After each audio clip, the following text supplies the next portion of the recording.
Slate. I write sci-fi and fantasy for LGBTQIA+ young adults, and today I want to talk about writing goals. So guess what?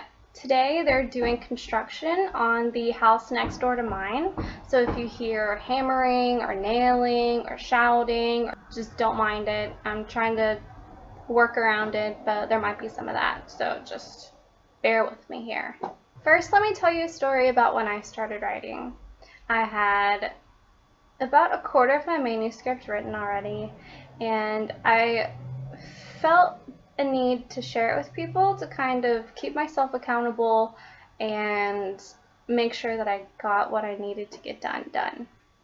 So I started on Wattpad, and I made a plan to publish a chapter every week on Friday.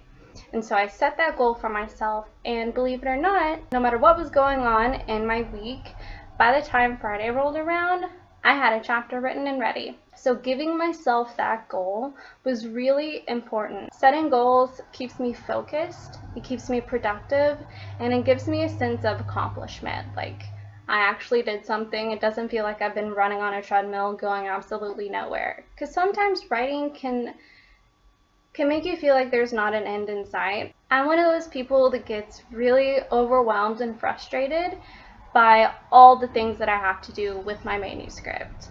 So breaking things off into chunks for me is really helpful. There's a lot of different types of goals and timelines that you can give yourself to complete a goal. Your goals could range from trying to find an editor, finding a graphics artist, finding beta readers, or if it's Twitter, social media. You could have daily writing goals, weekly, monthly, bi-monthly, quarterly, half a year, and yearly. I usually mix and match. So every month I make a monthly goals list, and usually it has about 10 to 15 things that I need to do. And this could be writing stuff, things with my dogs, just random things that I need to get done.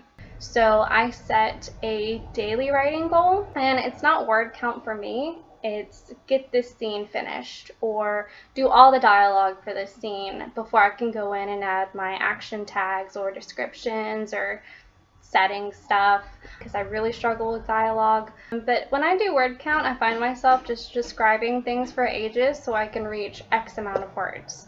If you're someone like that, you might want to go with something like finishing a scene or finishing a chapter.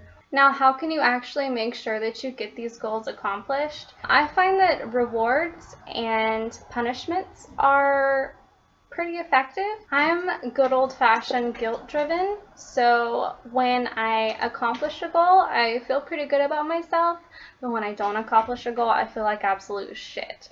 And that's effective for me. That's what works for me. I am harder on myself than anyone else could be.